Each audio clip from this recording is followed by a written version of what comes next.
Hey guys, welcome back to my channel. If you're new around here, welcome. My name's Tolu and on this channel I share content all around personal finance, budgeting, frugal living, and I show you how to live your best life on a budget. So in today's video guys, what I'm going to be doing is a Q&A session. So I recently hit 1,000 subscribers on my channel and I thought it would be a good time to do a Q&A with you guys just to answer some of the questions that you guys have. So I did a post on my Instagram stories asking people to submit their questions and I had quite a few questions come through. So I'm just going to pick some of those questions and answer them for you on this video. So if you have any additional questions that you want me to answer, leave them in the comment section below and I'll definitely answer them for you. So with that being said guys, if you like Q&A videos and you want to find out more about my thoughts on various money topics, then definitely give this video a big thumbs up. Subscribe to my channel if you haven't yet done so. Tell a friend to tell a friend, and without further ado, I'm going to get into today's video for you right now.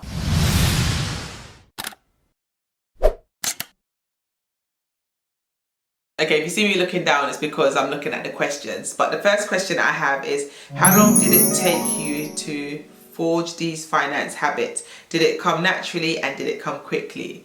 Oh, okay, that's a really good question. Okay, my financial habits, did it come naturally and quickly? Absolutely not. I can't even say it was an overnight thing, but what I can say was an overnight thing was the decision to finally get on top of our finances. Like, it got to the point where we were sick and tired of being sick and tired of not having enough money, not being able to pay all our bills on time, and just really being in such a financial mess. We got to the point where we were like, no, we're sick and tired of being sick and tired and something needs to change. And that's where we were like, okay, no, we're going to do something about this. Come hell or high water, we're going to make this happen and we're going to make these changes. So in that respect, I guess you can say we made a radical decision and that was it. But was it easy? Absolutely not. Did we make mistakes along the way? Yes, we definitely did. So it wasn't a smooth road. There were definitely times we did make a mistake and it hasn't been an easy journey to get to where we are today. But what I would say is that it's better to start than not to start at all. So it's better just start and, you know, make mistakes along the way, but at least you continue on the journey. So every step that you've taken forward is a step forward,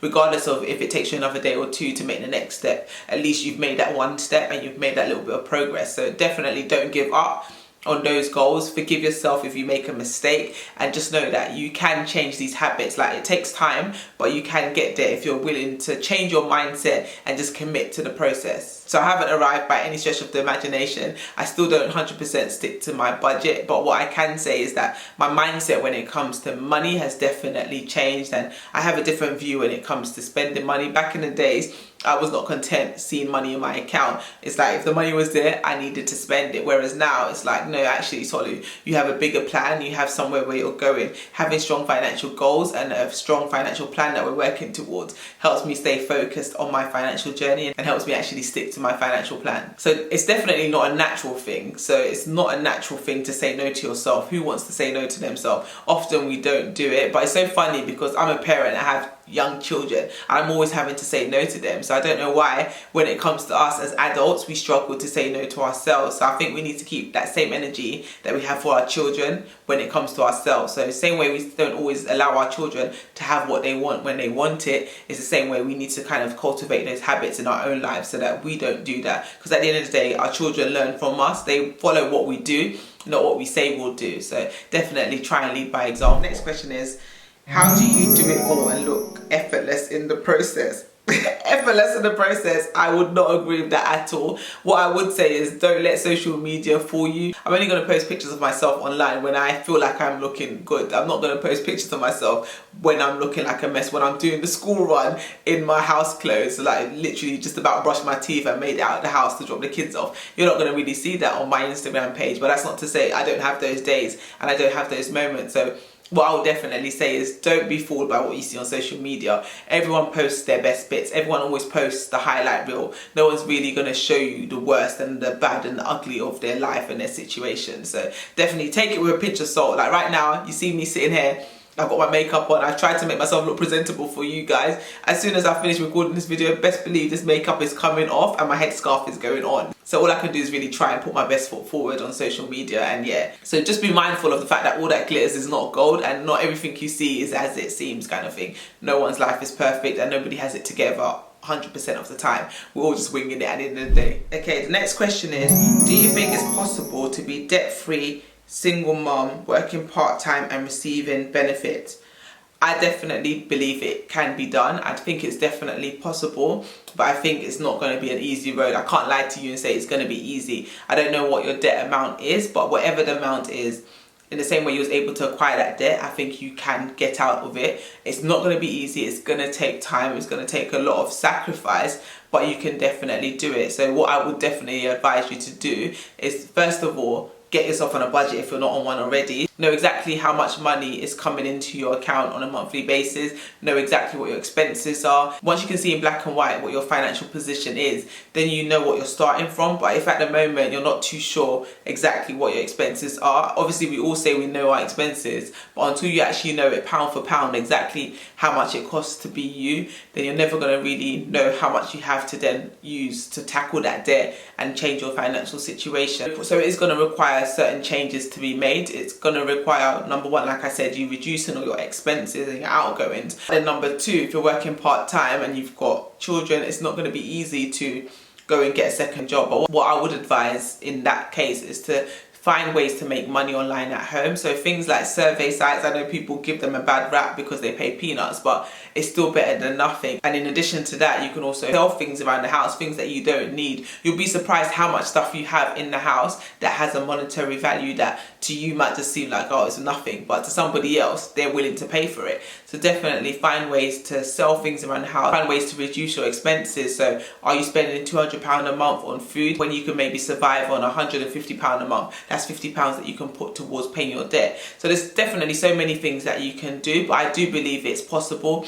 I believe where there's a will, there's always a frugal way. That's literally my motto that I live by, and I think it's definitely doable. It's just going to be a hard journey. It's not going to be easy, but I think if you're willing to put in the work, find ways to increase your income, I just think it can be done once you commit to it. It might take you 2 years, 3 years, 5 years, 10 years, but the reality is that you can change that situation around and things can look different a year from now, 2 years from now, 10 years from now, if you're willing to put in the work and if you're willing to make those sacrifices and maybe downgrade your lifestyle for a period of time and for a season while you're working towards achieving that bigger goal of becoming debt free.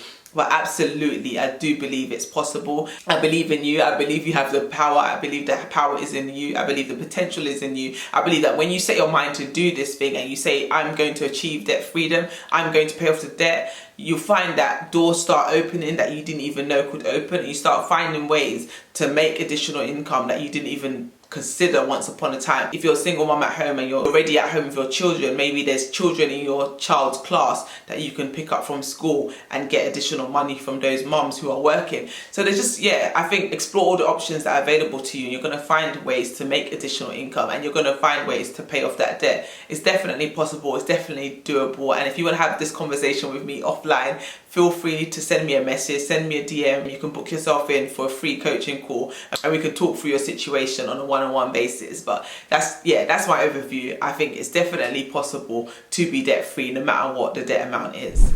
So the next question is, what do you do now for extra income?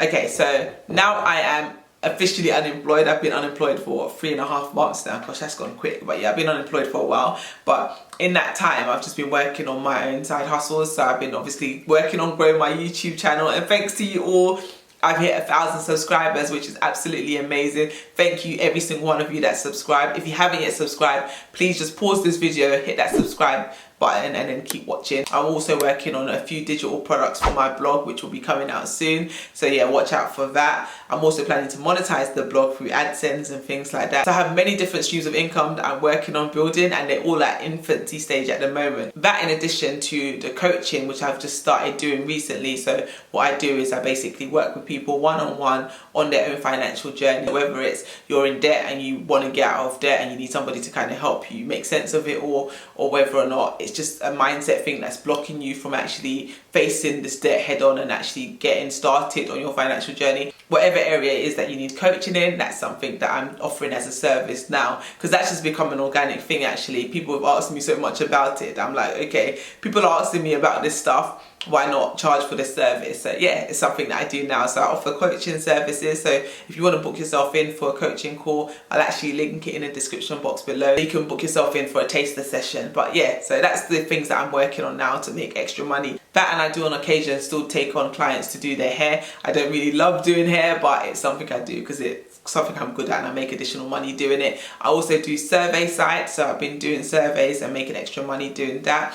And another thing that I want to do, which I haven't found the time to do yet, is declutter my house again. So it's something I did late last year. I decluttered my whole house and got rid of so much stuff and sold things and made so much money doing it. And it's something I want to revisit again because I know there's still so much stuff that I can get rid of and turn into extra cash. So yeah, those are the things that I'm doing at the moment for extra income. There's so many different streams that I'm trying to work on building, but at the moment they're all at infancy stage, but that's how it works, isn't it? You start with a seed, you sow the seed, and the seed germinates and grows over time. So yeah, watch this space, guys, and stay tuned as I build my multiple streams of online income. This time next year I'll be sharing my online income reports, and you guys can be like, I was there at the beginning when she first started that channel and she had 100 subscribers. So yeah, anyway, it's all a journey that I'm on, and I'm excited and I'm enjoying it, and I thank you all for coming along for the ride. So the next question is, have you started investing?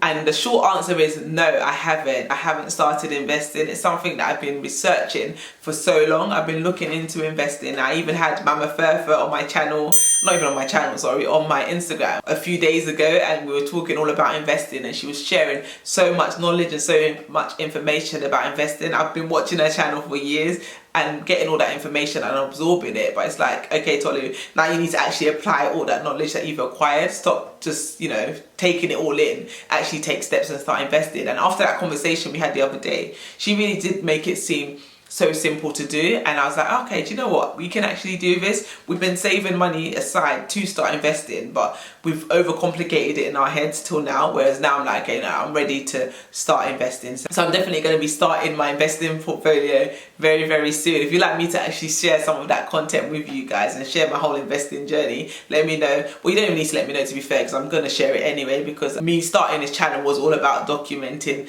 and sharing my financial freedom journey, and investing is going to be a very big part of me achieving that goal of financial freedom. So I'm definitely going to be sharing all about my investing journey with you guys. Watch this space. Stay tuned, and if you haven't yet subscribed, you're going to want to subscribe so that you don't miss all of that content that's going to be coming your way very soon. So the next question is, what age did you start investing? Seeing as I haven't started investing yet, I guess it's going to be whatever age I'm going to be when I start investing, so I'm not going to tell you my age. Try and guess. In fact, guess in the comment section below how old you think I am. The next question is, what app do you use for investing? So this is another assumption that I had started investing, but I haven't started investing yet. The apps that I am considering, though, it seems to be Vanguard. I keep hearing so much about Vanguard, and Trading 212. Those are the ones that I keep hearing a lot about, so I feel like those are the two that I'm going to start with. But I'll definitely let you guys know in due course when I actually start my investing journey. The next question is, do you have an emergency fund? If you do, how many months of expenses do you have saved in there? So my answer to this question is yes, we do have an emergency fund. So that was the thing that was important to us before we started investing and overpaying our mortgage. We really wanted to make sure we had an emergency fund in place. That was very important to us for security, for our family. Obviously we have a young family, have 3 young children, so we wanted to, you know, be as financially stable and secure as we possibly could be. So 6 months for us was a very comfortable buffer to have. I mean, 3 months is a good amount too, so if you could do 3 months, definitely do 3 months. But for us, we really wanted 6 months, just because we wanted to make sure that everybody was safe and secure, and if the worst should happen, we'll be okay. So yeah, we've got a 6-month emergency fund saved. The next question, oh gosh, a lot of investing questions. I think this is probably because my most recent Instagram live was on the topic of investing, so I think that's why people are assuming that I am investing, but I'm not investing at the moment. But the question is, if you don't mind, how much have you invested? So the short answer to that is £0, because we haven't started investing. But like I said in the previous answer, I'm going to be investing very soon. So I'll start sharing that journey with you guys all. So you all see me go from zero investing to hopefully thousands of pounds of money invested and loads of dividend payouts in a few years. Wishful thinking. But yeah, we'll see. We'll see how we get on. Okay, so the next question is, what is your top tip in staying positive and motivated towards your financial goals? I think this is a loaded question actually. So I would say my top tip is to have tunnel vision in terms of where you're trying to get to. So have your goals clear in plain view, so that you know exactly what you're working towards. So whether that's printing it out and having it on your wall as a poster, or whether that's as your screensaver on your phone. So whatever it is that your goal is that you're working towards, have it in visual display so that you can always look at it and always be reminded by what you're working towards. I think having a strong why will definitely help you stay motivated on your journey. So like for me, my why is my children and my husband and my family. I really want us to have a successful future. I want them to have a bright future. I want them to travel. I want them to see the world. I want them to enjoy life. And I know that obviously you need money in order to enjoy certain things. So I want all the doors to be open to them. And in order for that to happen, I need to work my bum off in order to achieve these goals that I've set myself. So that keeps me motivated on those days. I think also tracking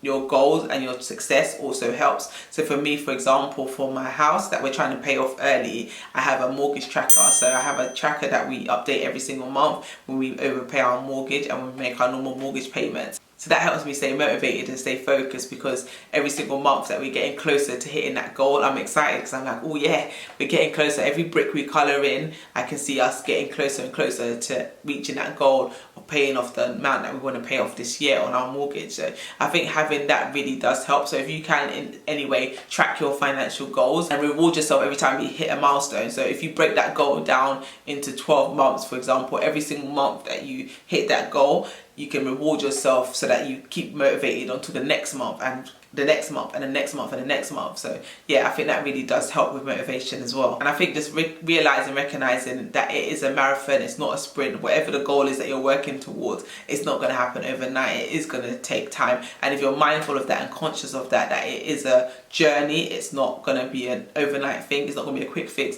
If you're mindful and you're conscious of that, you're more likely to stay the course, because you're not expecting it to happen overnight. You've accepted that it's going to take time and you're willing to put in the work until you get there. Okay, so the next question is, what was the last item I regretted purchasing? Oh gosh, last item I regretted purchasing. Oh, actually, last item I regretted purchasing was a cardigan that I bought from Primark like a couple of weeks ago.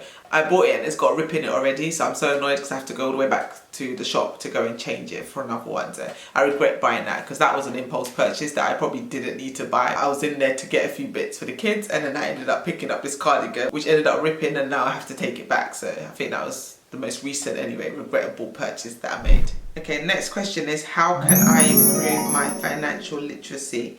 That's a good question, actually. I'd say read books, listen to podcasts, watch YouTube, watch my channel. There's so many channels as well. Mama Furfur, Humble Penny, just to name a couple in the UK. There's so many channels with people now talking about personal finance, so you can learn so much from those channels if you're more of a visual learner. But some amazing books that I could definitely recommend you check out: The Total Money Makeover by Dave Ramsey, that's an excellent book. The Meaningful Money Handbook, that's another great book by Pete Matthew. The Richest Man in Babylon, that's another fantastic book. Rich Dad Poor Dad, that's another great book. Your Money or Your Life, that is an amazing book, all about money mindset, so I definitely recommend checking that book out. But yeah, I think those are a few books that you could get started with, but there's literally hundreds and thousands of books that you can read on all different money topics. So it just depends on what area of financial literacy that you want to learn, kind of thing, because there's definitely loads of books dedicated to investing, saving, budgeting, money mindset, like I mentioned. So there's, yeah, it just depends on what you really want to know. But anything you want to learn is literally a Google search away. You can Google it, you can read a book, you can listen to a podcast, you can, yeah, watch YouTube videos. The information is out there if you're willing to do the work to find it. Okay, so the last question that I'm going to answer, because I don't want this video to get too long, is there such thing as good debt? Oh gosh, that's a loaded question. Is there such thing as good debt? I don't think that you should use the word good with the word debt, because that would imply that it's a good thing, which in itself it can't be a good thing, because debt is when you owe somebody something. So owing somebody something can't ever be a good thing in my eyes, anyway, at least.